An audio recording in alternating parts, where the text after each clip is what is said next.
प्रभु यीशु मसीह के नाम से सबको जय मसीह की। आज का वचन है नीति वचन उसका 20 अध्याय पहला वचन। दाख मधु टट्ठा करने वाला और मदिरा हल्ला मचाने वाली है। जो कोई उसके कारण चूक करता है वह बुद्धिमान नहीं। मेरे प्रियो, यहाँ पर दाख मधु के विषय में यानी कि मदिरा का विषय में परमेश्वर का वचन कहता है वह गलत है, गलत बात है। हमें उसमें इन्वॉल्व नहीं होना है। दाख मधु पीना परमेश्वर के खिलाफ की बात है। यह पवित्र बाइबल हमें बताता है जिस चीज़ में नशा है, जो दाख मधु पीते हैं, शराब पीते हैं, वो जो है परमेश्वर अलाउ नहीं करता, उसके लिए इजाज़त नहीं करता। हम मसीह भाई बहनों को जानना है कि हमें दाख मधु से, शराब से हमें दूर रहना है। वह गलत है, परमेश्वर का वचन गलत ठहराता है। मेरे प्रियो, यहाँ पर कहा गया है दाख मधु टट्टा करता है। जो कोई भी जन दाख मधु यानी कि नशीली पदार्थ जो शराब पीते हैं वह दूसरों को पहले टट्टा करेगा, निंदा करेगा, वो हंसी मजाक उड़ाएगा। उसमें एक गुण है, दाख मधु में एक गुण है। जो कोई भी व्यक्ति उस दाख मधु को पीते हैं वह दूसरों को टट्टा करने लगेगा, निंदा करने लगेगा, दूसरों को तुच्छ जानने लगेगा, दूसरों के बारे में हंसी मजाक उड़ाएगा, जो कि परमेश्वर के खिलाफ की बात है। दूसरा चीज़, दाख मधु यानी कि मदिरा अल्लाह मचाने वाली है। दाख मधु का गुण, जो कि मदिरा का गुण जो है अल्लाह मचाने का काम है, गुण है। जो कोई भी व्यक्ति दाख मधु पीता है, उनके शरीर के अंदर जाता है तो वह अल्लाह मचाता है। वह कंट्रोल नहीं कर पाता, कुछ भी वह बोलते रहता है। उनका दिमाग जो है उसका कंट्रोल में आ जाता है, उसका मुंह में काबू नहीं रहता है। वह कुछ भी बोलता है, क्या बोलते हैं उसको वह महसूस नहीं कर पाता, महसूस कम कर पाता है और उस बात को वह काबू में नहीं रख पाता, अपने मुंह को काबू में नहीं रख पाता। तीसरी बात है, दाख मधु के द्वारा जो कोई भी जन उसके कारण, दाख मधु के कारण जो कोई भी जन चूक करता है, गलती करता है, मिस्टेक कर जाता है। ये सारे बातों को जब हम देखते हैं तो हम मसीह भाई बहन दाख मधु को लेना नहीं चाहिए।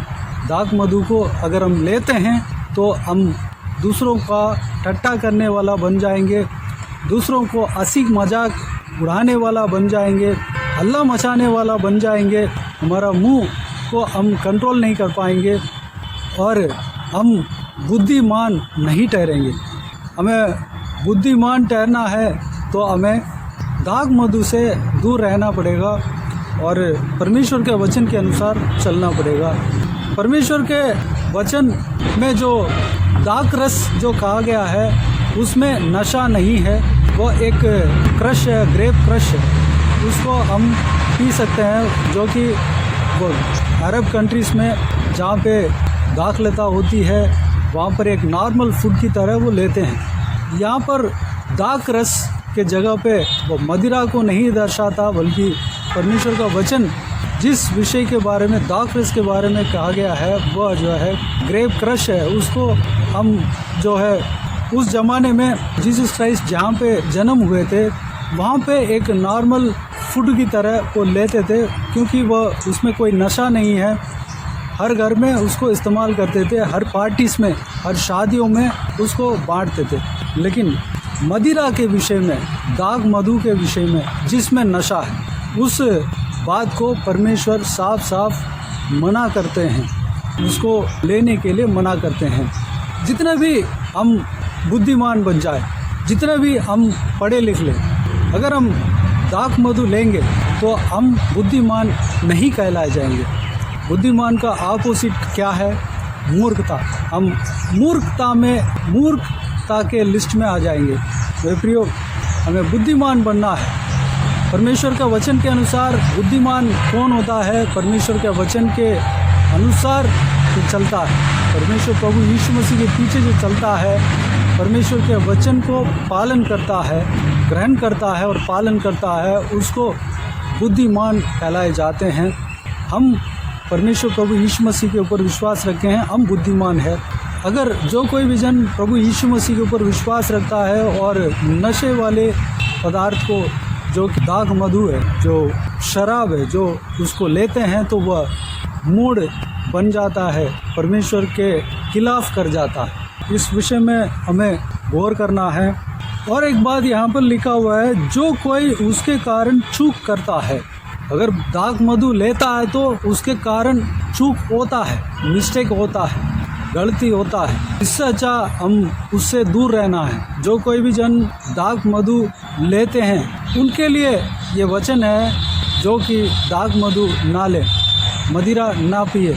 उसके वजह से हम मिस्टेक कर जाते हैं, गलती कर जाते हैं, परमेश्वर के खिलाफ पाप कर जाते हैं, पाप का विचार हमारे अंदर आते हैं। हमें उस चीज़ को नहीं लेना है। मेरे प्रियो, हमें बुद्धिमान बनना है। हमें बुद्धिमान बनने के लिए और जिस बात से दूर होने के लिए परमेश्वर का वचन कहता है, उस बात से हम दूर होने के लिए और परमेश्वर के वचन के अनुसार चलने के लिए अपने आप को परमेश्वर के हाथों में समर्पित करें। आइए हम प्रार्थना में जाएं। प्यारे पिता, दयालु परमेश्वर, आपको धन्यवाद देता हूँ आज के इस आपके बहुमूल्य वचन के लिए। आपको धन्यवाद देता हूँ परमेश्वर, बीते हुए दिनों में हमें संभाला, बचाया, सुरक्षित रखा। आपको धन्यवाद देता हूँ आज के दिन में जो आपने आपके वचन के द्वारा हमने जो कुछ भी सिखाया, सारे बातों के लिए आपको धन्यवाद देता हूँ परमेश्वर। आज के दिन में दाख मधु और मदिरा के बारे में हमने देखा पिता, और जो शराब है परमेश्वर, उस विषय के बारे में हमने देखा परमेश्वर। हम जाना है पिता, जो कि वो गलत काम है, परमेश्वर के वचन के खिलाफ है, परमेश्वर के खिलाफ की बात है, जिसमें नशा है वह हम ले नहीं सकते परमेश्वर। उस बात आज हमने जाना है पिता, हमने समझा है पिता। इस आज्ञा के अनुसार हम चलने के लिए अनुग्रह देना परमेश्वर। पिताजी, इस वीडियो को देखने वालों में से अगर जो कोई भी जन उस आदत में फंसे हैं परमेश्वर, उन सभी को छुटकारा देना प्रभु यीशु मसीह के नाम से छुटकारा मांगता हूँ परमेश्वर। पिताजी, जो कोई भी जन दाख मधु लेता है वह जो है दूसरों को टट्टा करता है, और जो कोई भी जन मदिरा पीता है वह हल्ला मचाता है परमेश्वर, जो कि आपके खिलाफ जो काम है परमेश्वर उसको करता है। पिताजी, जो कोई भी जन उस मदिरा को, दाख मधु को और परमेश्वर शराब को लेता है परमेश्वर, चूक कर देता है पिता, गलती कर जाता है और मिस्टेक कर देता है परमेश्वर, आपके खिलाफ पाप कर देते हैं परमेश्वर। पिताजी, उस पाप से हम दूर रहने पाएँ पिताजी, उसके लिए हम जो परमेश्वर सारे गलत आदत से हम दूर रहने पाए परमेश्वर। पिता, आपके वचन जिस विषय से दूर रहने के लिए कहा, सारे बातों से हम दूर रहने पाए पिता, अनुग्रह देना। हालेलुया, धन्यवाद देता हूँ परमेश्वर। हम आपके वचन के अनुसार चलने पाएँ, हम बुद्धिमान बनने पाएँ परमेश्वर, आपके पीछे हम चलने पाएँ, आपके आज्ञा के अनुसार हम चलने के लिए अनुग्रह देना पिता। अपने आप को आपके हाथों में समर्पित करते हैं, हमें चलाना, सुरक्षित रखना पिता। धन्यवाद, हालेलुया। सारा व्यूअर्स को परमेश्वर आपके वचन के अनुसार चलाना, इस वचन के लिए धन्यवाद देता हूँ परमेश्वर, धन्यवाद। जो कोई भी जन शराब के नशे में परमेश्वर जूझ रहे हैं पिता, उस बंधन से परमेश्वर, उस बंधन में फंसे हुए हैं परमेश्वर, उन सभी को छुटकारा देना, छुटकारा आज देने वाले हैं। आपको धन्यवाद देता हूँ, सारा बंधन खुलने वाले हैं, धन्यवाद देता हूँ परमेश्वर। दोबारा उस जगह, उस कार्य में ना पड़ने पाए पिता, अनुग्रह देना। हर एक जन को सुरक्षित रखना परमेश्वर, संभालना पिता। सारे जनों को आशीष देना, किसी को भी कोई भी कमी घटी ना होने देना, भरपूर आशीष देना। कोई भी जन बीमार हो उनका आपके हाथों में सौंपते हैं, उन्हें छूना, चंगा करना, प्रभु यीशु मसीह के नाम से चंगा होने पाएँ। जो कोई भी जन दुख में है, तकलीफ में है, उन सभी को आपके हाथों में सौंपते हैं, उन्हें परमेश्वर छुटकारा देना। हालेलुया, उनका आंसुओं को पहुँचना परमेश्वर, धन्यवाद देता हूँ पिता। जो कोई भी जन बंदी रहे में परमेश्वर, उनको आपके हाथों में सौंपते हैं। सारा बंधन को तोड़ना प्रभु यीशु मसीह के नाम से, सारा बंधन टूटने पाए पिता, धन्यवाद। जहाँ कहीं भी जाते आते हैं परमेश्वर, हर एक के ऊपर आपके हाथ हमेशा बने रहने पाएँ, सुरक्षित रखना, संभालना, हर एक के साथ आप रहना पिता, धन्यवाद देता हूँ। बाकी सारे बातों को आपके हाथों में सौंपते हैं। सारा आदर, महिमा, जलाल आपको मिलती रहे। सारा दुआ प्रार्थना को प्रभु यीशु मसीह के नाम से मांगते हैं, सुंदर ग्रहण कर, आमीन आमीन। प्रभु यीशु मसीह के नाम से, प्रभु यीशु मसीह का आशीष और अनुग्रह हम सभी के ऊपर बने रहें, आमीन आमीन। मेरे प्रियो, इस चैनल को सब्सक्राइब करें और शेयर करें। अगर किसी को भी प्रार्थना का विषय हो तो डिस्क्रिप्शन में दिए हुए नंबर पर कॉल करके प्रार्थना करा सकते हैं। हम आपके लिए प्रार्थना करेंगे। आप अपने व्यक्तिगत प्रार्थना में हमारे लिए प्रार्थना कीजिए, सेवकाई के लिए, सेवकाई का उन्नति के लिए, सेवकाई में जुड़े हुए हर एक जन के लिए, हर एक आत्मिक उन्नति के लिए, तरक्की के लिए, आत्मिक आशीष के लिए, संसारिक आशीष के लिए, पारिवारिक आशीष के लिए प्रार्थना करें। प्रभु यीशु आप सबको आशीष दे। इस सेवकाई के द्वारा परमेश्वर आपके जीवन में कार्य किया हो वो भी हमें बता सकते हैं, ताकि हम सब मिलकर परमेश्वर को धन्यवाद दे सकें, महिमा कर सकें। प्रभु यीशु आप सबको आशीष दे। आमीन आमीन।